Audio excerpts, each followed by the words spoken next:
Bonjour à tous, on se retrouve aujourd'hui pour une nouvelle vidéo sur YouTube afin de parler du match qui a eu lieu la nuit dernière, match de finale entre Boston et Dallas qui s'est terminé par une victoire de Boston 105 à 98. Donc voilà, Boston prend l'avantage 2-0 dans cette finale et prend déjà une option très sérieuse pour aller chercher le titre cette année. Ils ont fait un grand match, clairement. Ils se sont bien battus Dallas, mais malheureusement on va voir qu'il y a quand même beaucoup de problèmes du côté des Texans, et je pense qu'il va falloir régler ça assez vite s'ils veulent pouvoir espérer aller chercher le titre, même si ça semble déjà bien compliqué. Donc le match a été très serré, il se finit avec 7 points d'écart, mais en réalité dans la physionomie du match, Boston a clairement dominé. Donc alors, qu'est-ce qui s'est passé ? Franchement, il n'y a pas eu de fait de jeu incroyable. Il n'y a pas eu une équipe qui a pris beaucoup d'avance dans tel quart-temps, l'autre qui est revenu. Franchement, ça a été serré tout du long. Luka Doncic a fait un très très bon match pour Dallas. Il a mis 32 points à 12 sur 21 au tir, ce qui fait 57%. Il a fait 11 passes et il a pris 11 rebonds. Au dernier match, on se rappelle qu'il n'avait pas réussi à faire de passes, il en avait fait seulement une. Mais là, il s'est rattrapé, il en a fait 11. Par contre, petit bémol pour lui, et on va voir que c'est grâce à un joueur de Boston qui a eu cette stat, il a fait 8 pertes de balles, donc ça c'est beaucoup trop clairement. Et ça coûte à Dallas, parce que derrière, il y a des points en contre-attaque faciles pour Boston, et franchement, quand les matchs sont serrés comme ça, ce genre de stats, ça fait mal. Malheureusement, côté Dallas, à part Doncic, franchement, il n'y a personne. Kyrie n'est clairement pas rentré dans ces finales. Il a mis seulement 16 points à 7 sur 18 au tir, donc ça c'est vraiment dégueulasse. Après il fait 6 passes, mais bon, même ça c'est pas ouf. Il n'est pas rentré dedans. Franchement, par rapport au Kyrie qu'on connaît et que moi perso j'espérais voir en finale, c'est-à-dire un Kyrie clutch qui fait du bien à son équipe et qui met des petits lay-ups faciles après avoir cross son défenseur, franchement on l'a pas, et c'est très décevant, que ce soit pour nous spectateurs comme pour Dallas qui franchement n'existe pas dans ces finales. Donc voilà, à part lui, Daniel Gafford a fait un match correct, mais bon pareil, il n'est pas non plus ouf. Il met 13 points à 6 sur 9 au tir, il prend 9 rebonds, voilà. Mais disons que pareil, en défense, lui qui avait été si important aux côtés de Dereck Lively dans la série d'avant contre les Timberwolves, il avait beaucoup gêné la raquette de Minnesota. Là il peut rien faire en fait contre la raquette de Boston, puisque clairement il n'y a pas de raquette à Boston en fait. Personne ne joue à l'intérieur, ça joue en fer à cheval autour de la ligne de 3 points. Même l'intérieur, Kristaps Porzingis il joue beaucoup à l'extérieur, et Gafford il peut rien faire. Dereck Lively c'est la même chose, il a mis seulement 2 points hier, il a pas été terrible franchement, mais bon en fait le profil des intérieurs de Boston ne leur convient pas du tout, là où sur la série d'avant c'était eux les poisons pour Minnesota, et là les poisons ils sont côté Boston, et donc les intérieurs de Dallas qui étaient leur point fort, et là sont clairement leurs points faibles. Voilà, PJ Washington a fait quand même un match correct, je trouve. Je l'ai pas trouvé mauvais, il met 17 points à 6 sur 13 au tir, bon. Mais pareil, c'est pas suffisant. Et il est pas en réussite à 3 points, il fait 1 sur 5, alors que c'est là qu'on lui demande d'être important. C'est quand Kyrie ou Luka drive, que derrière il puisse ressortir à 3 points, et que derrière ça allume et que ça rentre dedans. Et c'est ça qui fait mal, et là, ça ne marche pas. Pareil, Derrick Jones Jr., il a aucun shoot. Il y a une stat qui est sortie. Dallas, sur ses finales, sont en gros à 20, j'ai plus la stat précise, mais en gros, ils sont à 20% au tir à 3 points. Ce qui est clairement pas assez.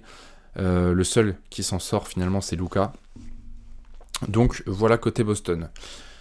Mais bon, côté Dallas, pardon. Mais voilà, si Dallas galère en attaque, c'est aussi parce que Boston a une très grosse défense.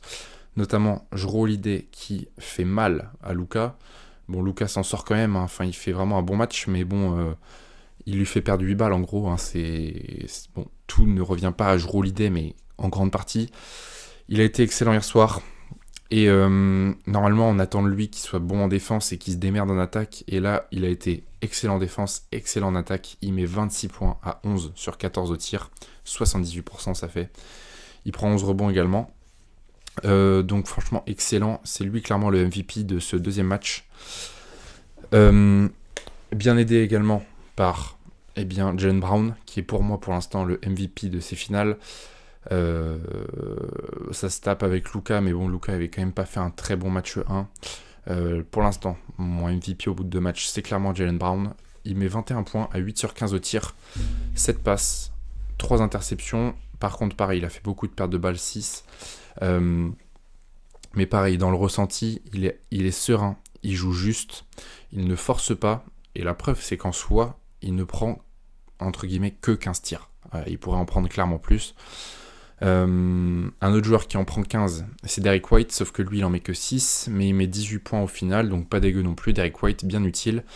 Pareil, il a claqué un contre sur P.J. Washington en fin de match très important, qui a permis à Boston de rester devant. Et enfin, non pas enfin, puisqu'il y a Kristaps Porzingis dont je voulais parler, donc pareil, lui, excellent. Il met pas beaucoup de points, il en met que 12, mais il force pas trop ses tirs, il met 4 sur 7, tout simplement parce qu'il a tiré 3 points qu'il a ratés. Mais sinon, les 4 autres tirs qu'il prend, c'est des tirs à 2 points à mi-distance qu'il met. Donc, que dire, franchement, il est juste. Et pareil, c'est un vrai poison pour la raquette de Dallas, qui ne peuvent absolument rien faire contre lui. Trop grand, trop juste. Franchement, il est horrible. Faut le dire, il est horrible. Et en défense, pareil, il se démerde, il empêche bien Daniel Gafford et Derek Lively de trop jouer à l'intérieur. Il couvre bien quand Luka prend un écran. Enfin, franchement, il est juste en attaque et en défense. Sur les pick and roll, en fait, il couvre tellement d'espace, comme il est très grand, que Luka ne peut pas jouer comme il le veut totalement. Et une des forces qu'avait Dallas, c'était que lorsqu'il y avait un pick and roll, eh bien Luka soit prenait son step back, soit il drivait. Et quand il drivait, il avait l'opportunité soit d'aller au lay-up si l'intérieur d'en face ne venait pas sur lui, soit de lâcher le alley-oop si l'intérieur venait aider sur l'écran. Et là, le problème, c'est que Porzingis, en fait, tellement il est grand, il peut un peu faire les deux, c'est-à-dire que il aide le défenseur qui prend l'écran, tout comme il garde Lively ou Gafford, et donc le alley-oop est quasiment impossible à chaque fois. Et ça fait que, en défense, franchement, Boston étouffe beaucoup Dallas, qui n'arrive pas à passer la barre des 100 points. Premier match, ils en ont mis 89, là, ils en mettent 98. Voilà. Et donc, enfin, le dernier joueur côté Boston, c'est Jason Tatum, qui est pour l'instant décevant sur ses finales. Hier soir, il a mis 18 points à 6 sur 22 au tir. C'est clairement pas assez, ça fait 27%. Et par contre, un aspect de son jeu quand même, c'est qu'il a fait 12 passes, ça c'est cool. Ça veut quand même dire que même s'il rentre pas ses tirs, au moins il crée pour ses coéquipiers. Mais voilà, Tatum, il a toujours cette étiquette de joueur qui se chie dessus en finale, enfin dans les matchs importants, et là c'est clairement le cas. Pour l'instant, il est clairement pas au rendez-vous. Mais bon, l'équipe de Boston est tellement forte que pour l'instant ça marche. Donc voilà pour ce qui est du Game 2. Franchement, match maîtrisé par Boston, même s'ils se sont fait un petit peu peur. Et Dallas peut avoir des regrets parce que franchement, si hier soir ça rentrait un peu plus, je pense que la victoire était entre guillemets facilement prenable. Donc alors maintenant, quels ajustements faire pour Boston comme pour Dallas pour Boston pour aller chercher les 2 prochains matchs et gagner, et pour Dallas pour commencer à lancer une remontée, parce que là à 2-0 ils sont clairement dos au mur, et faut réagir dès le game 3, parce que si au game 3 ils perdent encore à 3-0, franchement ils peuvent pas espérer remonter. Ça a jamais été fait dans l'histoire de la NBA. Boston ces dernières années, quand même, c'est vrai, un club de losers, mais de là à se faire remonter un 3-0, je pense pas quand même. Pas un club de losers, mais un club de chokers plutôt, on va dire. Une franchise de chokers ces dernières années. Je pense qu'ils ne choqueraient pas quand même un 3-0 avec l'effectif qu'ils ont. Donc pour Boston, pour l'instant, j'ai envie de dire, il n'y a pas trop d'ajustements à faire, franchement. Ils gèrent bien la raquette.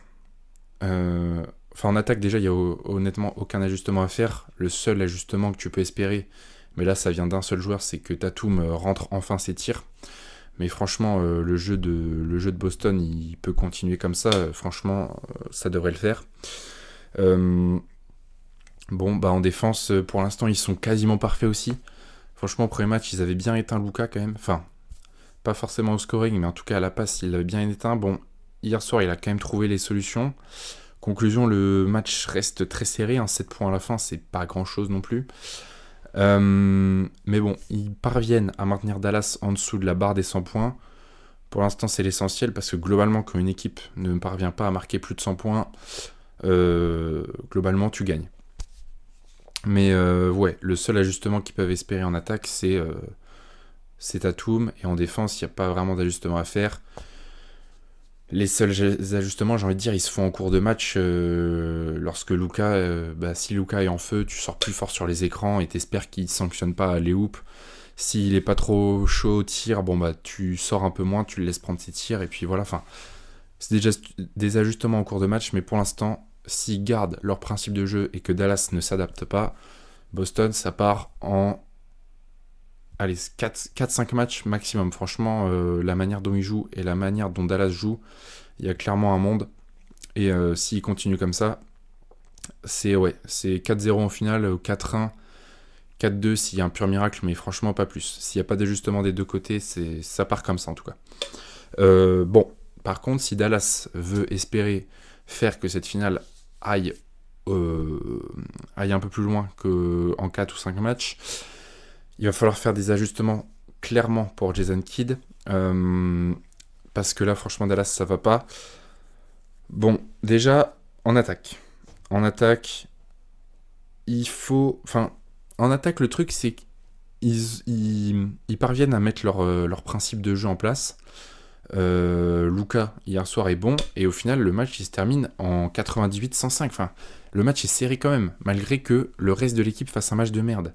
Donc j'ai envie de dire pour Dallas, la seule chose qu'il faut maintenant en attaque, c'est que les 3 points rentrent, que Kyrie se réveille un peu, parce que franchement, il est à, j'ai dit combien 7 sur 18, voilà.